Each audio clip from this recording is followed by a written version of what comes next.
So, hello everyone. Welcome to the April 2023 Legacies and Lunch. This is a temporarily virtual, although we had 4 people show up in the room in this nasty weather. Thank you for getting out in this. But we are a hybrid program of the CAL's Butler Center for Arkansas Studies. I'm Heather Registers-Abendon, the Programs and Website Coordinator for the Roberts Library. The galleries and bookstore at Library Square will be shutting its doors on Wednesday, May 31st at 5 p.m. So you will be able to, it's closing, let me say this before everybody gets upset. It's closing to make way for a mini Maine to be here in Roberts while Maine is being renovated. So right now, all gently read books in the bookstore are 50% off, and Mark Radmacher, I think I pronounced that right, his pottery is 40% off. You can sign up for our email list by seeing Madeline here in room 124 or going to robertslibrary.org to sign up. And please consider donating to CAL's foundation to support the programs of the Butler Center for Arkansas Studies and the Encyclopedia of Arkansas. You can go to robertslibrary.org or encyclopediaofarkansas.net to give a one-time or a monthly recurring donation. Your support is greatly appreciated. So today's talk is not being live streamed to YouTube right now, but it'll be on YouTube as soon as it's over. And so please share the talk with other people. I know this is a topic that's that people are very passionate about. Today's speaker will answer questions both from the folks in the room as well as on Zoom, and I'll be monitoring that chat. Okay, so now for what you're really here for. In honor of Earth Month, we are joined by Brian Thompson to talk about his new book, Saving the Buffalo River Again. In 2013, a large industrial hog farm was quietly granted a permit to be built along the banks of Big Creek, a major tributary of the Buffalo National River. Due to the sensitivity of the location and the lack of public notification, Arkansas conservation organizations challenged the state regulatory processes that allowed for this permit to be approved. So today's speaker, Brian Thompson, is retired from a 34-year career at Tyson Foods. After retiring, he hiked the Appalachian Trail and became involved in Arkansas conservation. He lives in Fayetteville with his wife, Sarah. So everybody give an in-person and virtual welcome to Brian Thompson. Well, thanks, Heather. What a nice introduction. Anyway, yeah, this whole story started while I was still working at Tyson. So at first I really couldn't say anything, but I just couldn't imagine that we would allow really a large hog farm like this on a tributary of the Buffalo. So at the end of this fight, I did put together a book, and we just felt like we needed to record it for posterity. So if it interests you after this talk, you can buy it through the Ozark Society organization, or you can get it through. So just to give you a little historical context in regard to the Buffalo River, I'm sure most of you already know this, but in 1954, the Corps of Engineers had 2 dams planned. One was near the mouth of the river, and the other one was up near Gilbert. The other one was up near Gilbert. And a lot of conservationists tried to educate the rest of Arkansas about how special this area was. A lot of people in Arkansas didn't even know it was there. There were some folks that took Supreme Court Justice William O. Douglas out on the river, and he just was taken aback by what he saw. And so then the conservation efforts began to gain momentum, and eventually Governor Faubus drops backing of the dam. And in 1972, by an act of Congress, the Buffalo became America's first national river. So, you know, this was all very good news to many, but it impacted a lot of folks on the Buffalo. They were opposed. A lot of them had their lands taken. And these were fiercely independent people, and they did not strongly resented federal government intrusion into their lives. Most of these folks were willing to scratch out a living on their private lands, and from their perspective, any way that you could make a living, more power to you, and you can't blame them for that. This is a picture of Granny Henderson, which many of you know, and if you do some hiking, you've probably been down to her cabin, which is still there. So in 2011 and 2012, before anybody had heard about C&H hog farms, there were plans, there was groundwork being quietly laid to allow for the permitting of C&H hog farms. Of course, nobody was paying attention at that time. ADQ, which is Arkansas Department of Environmental Quality in North Little Rock, they were working, the folks in there were working on a new regulation called Reg 6. The existing regulation was Reg 5, and Reg 5 was very stringent in regard to its notification. Reg 6 was a lot weaker. So this reg was put into effect at that time by industrial interests and Arkansas Farm Bureau. So, nobody really paid any attention to this, but it was a new regulation for permitting hog farms. And then also at this time, the largest privately held company in the world, Cargill, they were exploring the idea of placing hog farms in the Ozarks. Their swine division was concerned about recent swine fever outbreaks, and to combat that, one of the things that was suggested was placing these farms in the low forested hills where it was more difficult to spread those kinds of contagions. So some executives from Cargill held a private meeting in Mount Judy, and this was by invitation only. And so, they did a sales job with these folks and said, it'll increase the tax base. You'll be producing a great product for the world. You'll be producing food. And so there was one gentleman that kept standing up and he said, but this is on karst geology. Do you guys understand the geology? This is one of the residents of Mount Judy. And eventually the lawyers nodded to the guy in the front of the room, and Cargill walked out. They did not want to be questioned in regard to their plans. So in 2013 and 2014, that's when the permit occurred. So in May, the construction application was approved. And in June, Farm Services Agency guarantees the loan. And what that means is that in case the farm goes belly up, the taxpayer guarantees that loan will be paid. In August, a 15-day comment period starts. And the way that was notified was there was a small print ad run in the Little Rock, Arkansas Democrat Gazette. No other publication that we're aware of. The permit was approved. Now, they give you a sense of the difference between this Reg 6 and Reg 5. In Reg 5, you had to notify the county officials, you had to notify the school board, the superintendent, you had to put up signs near the property. Much more thorough notification than this Reg 6. Of course, nobody saw this small print ad, so there were no public comments. And so why does that make a difference? Well, when you submit a public comment on something like this, that gives you standing so that if you wish to file a legal action, that you can do so based on that comment. And so since there were no comments, they were good to go. So Farm Services submits a final environmental assessment. 11 of the spreading fields are adjacent to Big Creek.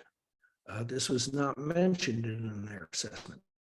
This field flooded pretty much every spring, and flooding was not mentioned, and karst is not mentioned. And in fact, the Buffalo River itself and the fact that it was a First National River, that was not mentioned in the assessment. In fact, the assessment had a lot of boilerplate, but the parts that mattered were only about 5 pages, so it was pretty brief. And it said no significant impact. So in December of 2012, the National Park Service finally becomes aware. So you'd heard me mention karst, and I need to talk to you a little bit about why karst geology is so important. So if you have a downpour in South Arkansas on the alluvial soils in the Delta, 2 inches of rain is not going to reach 10 feet below the surface for several months. It's got to soak through. But in Northwest Arkansas, especially around the Buffalo River, which is one of the most karstic areas, well, it is the most karstic area in the state, from what I've been told. The water will go through those thin soils and go through cavities and the cracks and the fissures, and it can travel, after a downpour, it can travel 2 miles in a day. That's why karst geology is especially sensitive to pollutants. So the farm was constructed in record time. And our opinion is that they wanted to get it built quickly before the public learned about it. You'll see this is either a dump truck or a tanker truck over here. So that gives you a sense of scale. They'd have 2,500 sows and 4,000 piglets. The only way you could see this farm was from the air.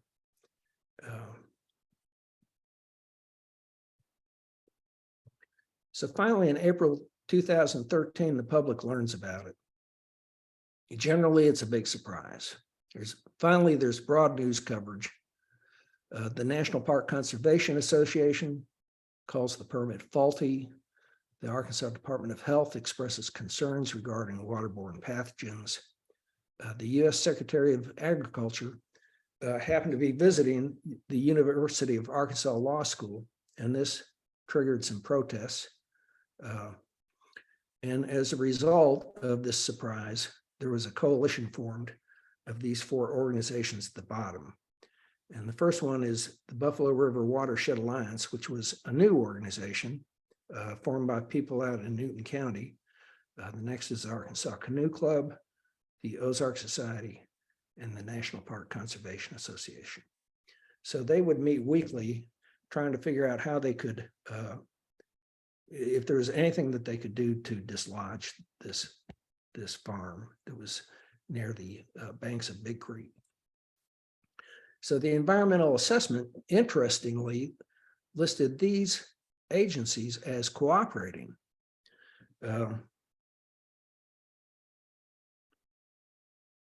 So in a letter from the National Park Service, Superintendent Cherie said, quote, "We were very surprised that you went forward with the issuance of this permit that most certainly threatens the water quality of the Buffalo National River without consultation with us or without notifying us of the open comment period." And to follow on with that, the Park Service submitted 45 objections to the U.S. Farm Service Agency. The U.S. Farm Service Agency was pretty defensive. And in one of their footnotes, they said, Superintendent Cherie's letter is fraught with conjecture and innuendo and unsubstantiated conclusions, which the Farm Service Agency need not respond, but will as best as possible based on the environmental assessment. The U.S. Fish and Wildlife Agency had also, they've been contacted by Farm Credit about the possibility of a hog farm in that area, and they submitted some documentation regarding endangered species. but noted at the end of that these comments and opinions should not be misconstrued as an effect determination or considered as concurrence with any proceeding determinations by the action agency. Later, the U.S. Fish and Wildlife Agency was informed by the Park Service that their name was listed as a cooperating agency, and they were not pleased about that. And they wrote that as a matter of record, U.S. Fish and Wildlife never received a copy of the EA, never provided any comments on the draft, never received an effects determination from Farm Services Agency, and never concurred with an effects determination of the aforementioned project. Finally, there was Arkansas Historic Preservation, and they'd also been contacted by Farm Credit asking if there were any archaeological sites to be concerned about, and they had replied no. But unfortunately, they've been given the wrong location. So whatever research they did was not for where the farm was going to be built. And they also said that they had not provided any clearance in regard to this permit. That the three agencies, state and federal, disavowed any role in approving the permit seemed not to make the slightest difference. So ADQ Director Teresa Marks was now feeling some heat. She said she didn't know about it, and we believe her. We don't think she did know about it. She called the public reaction emotional. The prior ADQ Director, Randall Mathis, called it a big mistake, and months later, Director Marks resigned. So everyone at this point was trying to figure out what to do next. Governor Beebe was also very concerned about this, and so he worked with our Congress folks here in Arkansas to put together a program by which Big Creek could be monitored. And that was Dr. Sharpley's Big Creek Research and Extension Team. And they were extremely well funded. They were allocated $340,000 to the first year for testing, with $400,000 to be provided over the next 5 years. And they called their work, note here at the bottom, promoting the sustainable management of nutrients. So this in itself was a concern to us because it was an agriculture, well, it was a division of agriculture group that was doing this, and we did not trust them to be unbiased. A hydrogeologist, Dr. Van Brahana, also from the university, had offered to do similar work, and he was willing to do it for $68,000 and also do dye tracing. But ADQ did not respond to his offer. He was ignored. But he did get some grants from various interested parties, and he did conduct his tests, and he did do dye tracing. So at that time, there were two teams out there working around each other.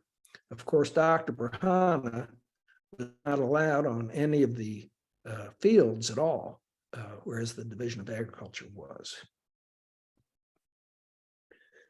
So this was a long political fight, and there are a lot of stories that go into it, and it is fairly involved. It's really pretty interesting, and it taught me a lot about how Arkansas politics works.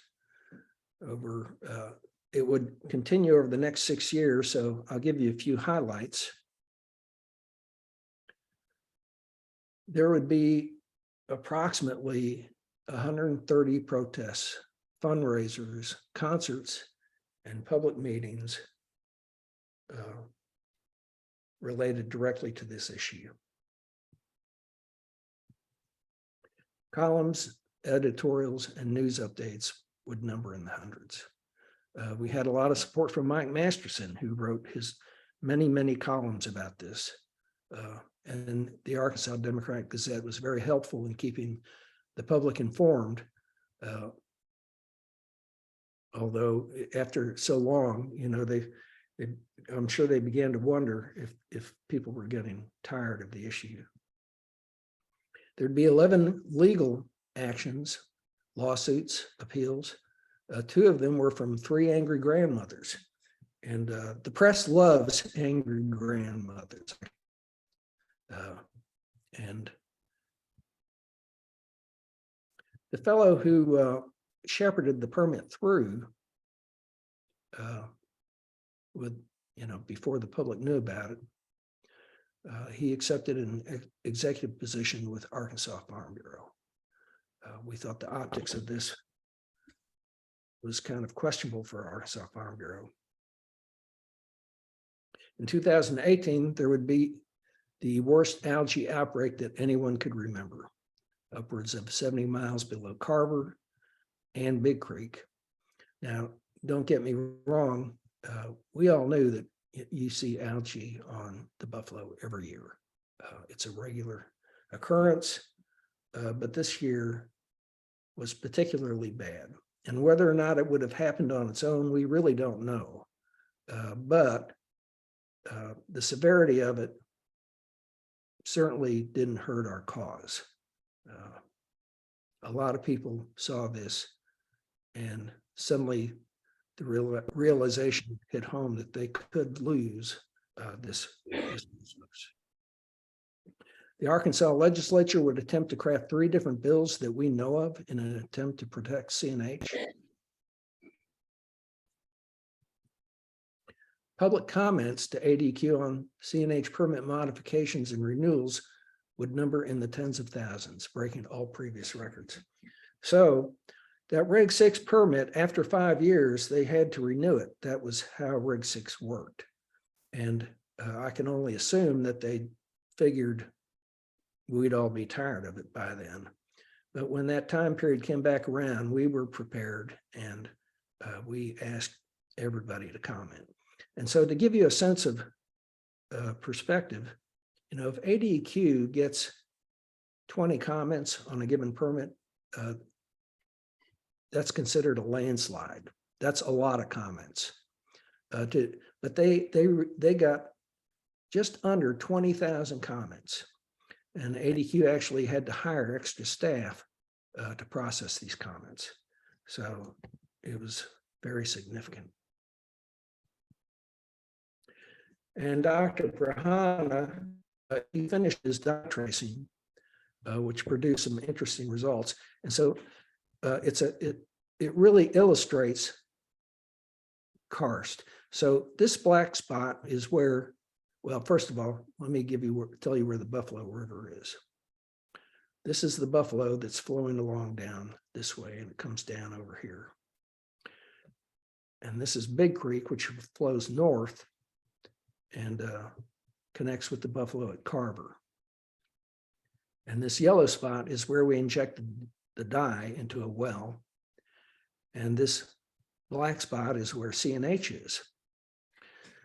So this injection site here, what you would expect is for that dye to show up in the river and flow down through the Buffalo. But where we saw, what we would do is we planted small charcoal packets in springs and wells, people's toilet tanks that had wells. We had charcoal packets so we could tell where that dye was getting picked up. And it was fascinating.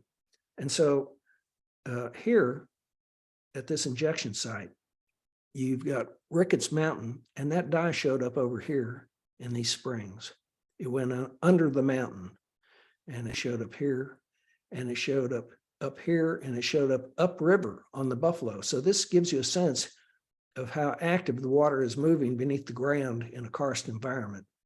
It showed up over here in another watershed before reaching the Buffalo.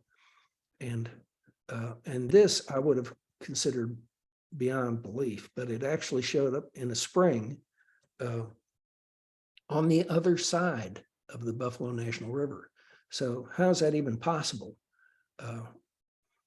Well, that means that it actually had to go under the river within that karst. And so if you have enough flow underground to push that water up, then you're going to see it in springs, and it's fairly unpredictable in regard to where it's going to pop up.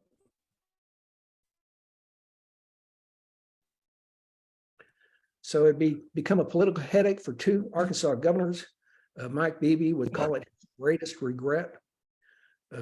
We managed to send about 100 letters a week to Governor Hutchinson. We would have people out at farmers markets, and we had several versions of letters, so they weren't all the same. And people readily signed them, and they added notes to them, and they would send them to the governor. And Governor Hutchinson said he received more letters on this than by far than anything else while he was in office as governor. And so that's about all I have, to get into some of these finer details is to get into some real storytelling.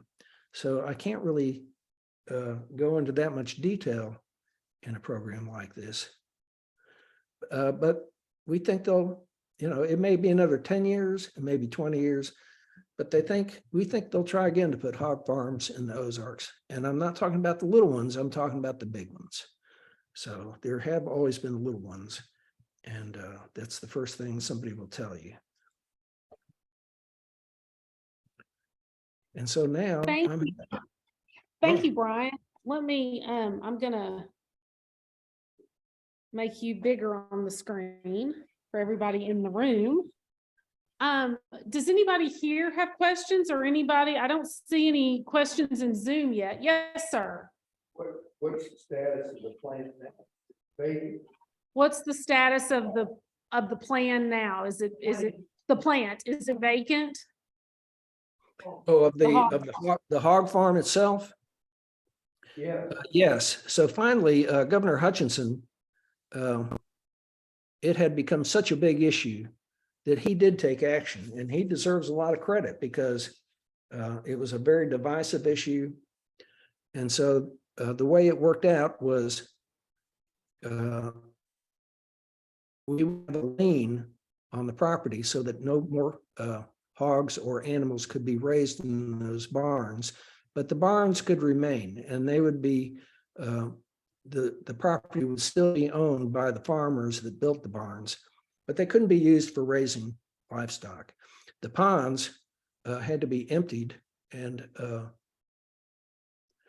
so there was a lot of detailed analysis in regard to what do we do with all this waste. I mean, it's thousands and thousands of gallons of raw hog waste, and they thought about taking it down to South Arkansas to row crops, or perhaps processing it through sewage treatment plants. But what they did was the low bid outfit took it up just over the Missouri line and dumped it on fields up there. So that was the cheapest solution. Just because the dye showed up all those places, did they culture for pathogens also? He says, just because the dye showed up in all those places, did they culture for pathogens as well? They did both.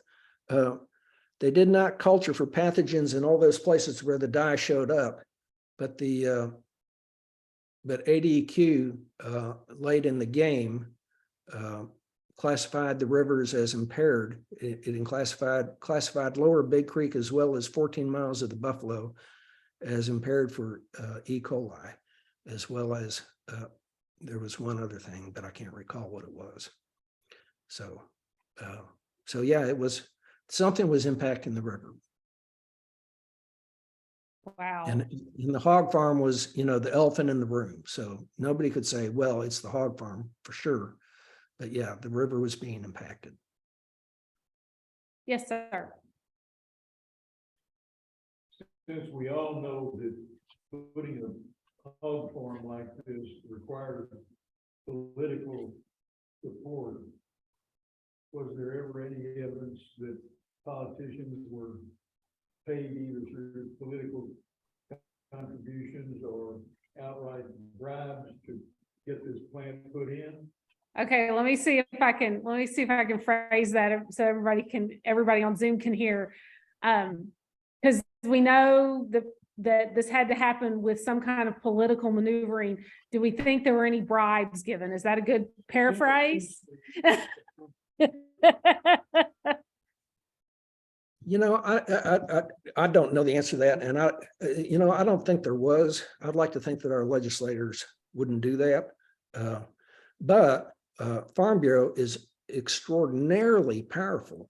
And a lot of our legislators come from farming backgrounds. And so there's a lot of sympathy. And those legislators, the first time they tried to protect the hog farm was in special session.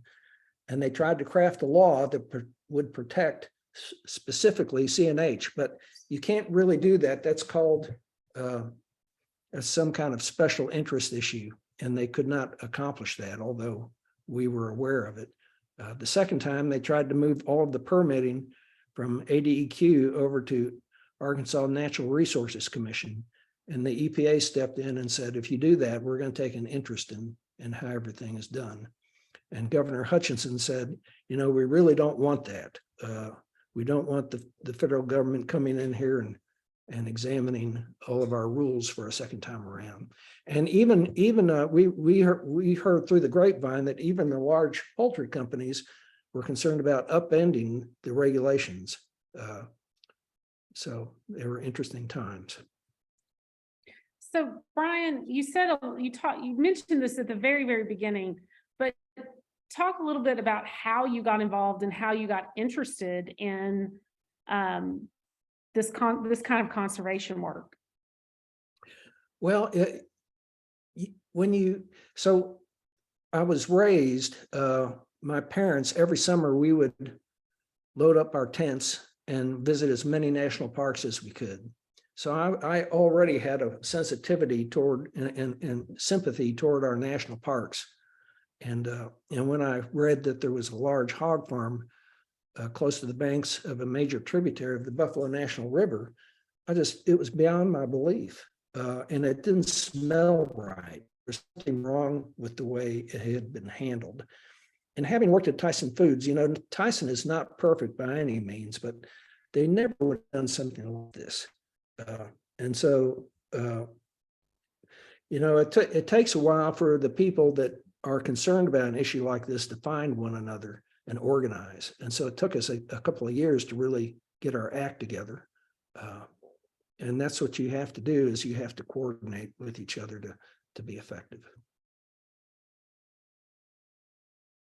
Seems to me in all fairness, if the government grants a permit, people make a tremendous financial benefit.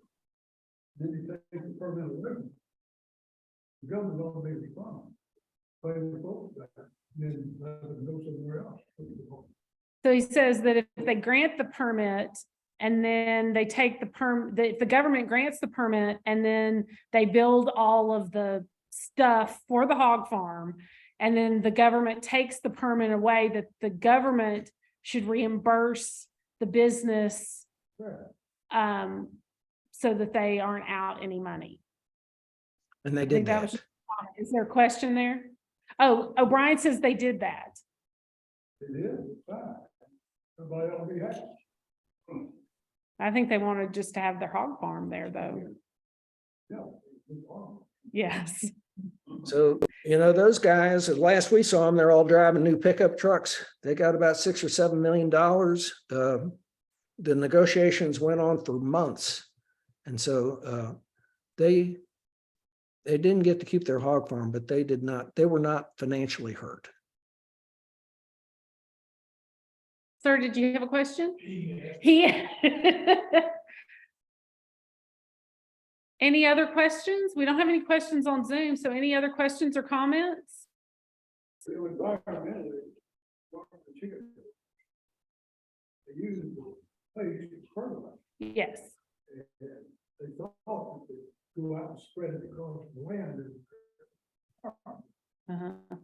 Obviously, it's had problems with chicken litter up the river. Yeah.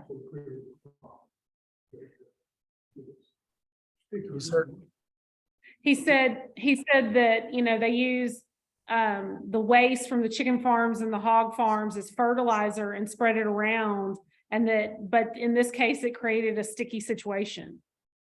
Well, so that with both of those,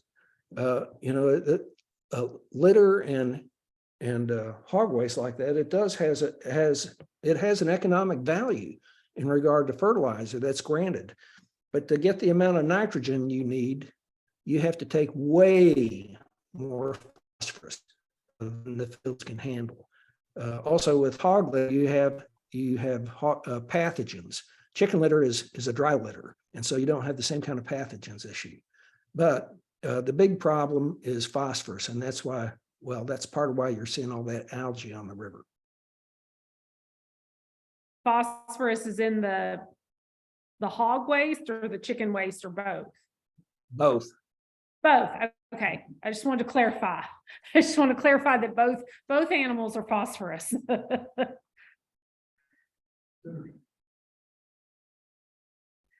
Well, Brian, thank you so much for doing this program for us. Let me get back on camera. So maybe. Thank you. Thank you. Sure. Yes, thank you so much for doing this. This was fabulous. I want to tell everybody on Zoom as well as in person, if I can pull up my notes, that next month we are going to have, oops, I didn't mean to do that. I'm trying to click buttons and read at the same time. That's never a good thing. Next month, we will have David Ware and Katie Adkins from the state archives to talk about what Arkansas, or how Arkansas is participating in the Library of Congress's effort to digitize newspapers so that they're accessible for everybody, historic newspapers. So please come back. I plan for us to be fully hybrid next time with all of our equipment here in room 124 on May 3rd at noon, as well as, of course, we're always on Zoom. So thanks for being here. Thank you again, Brian. I really appreciate it. Thank you, guys.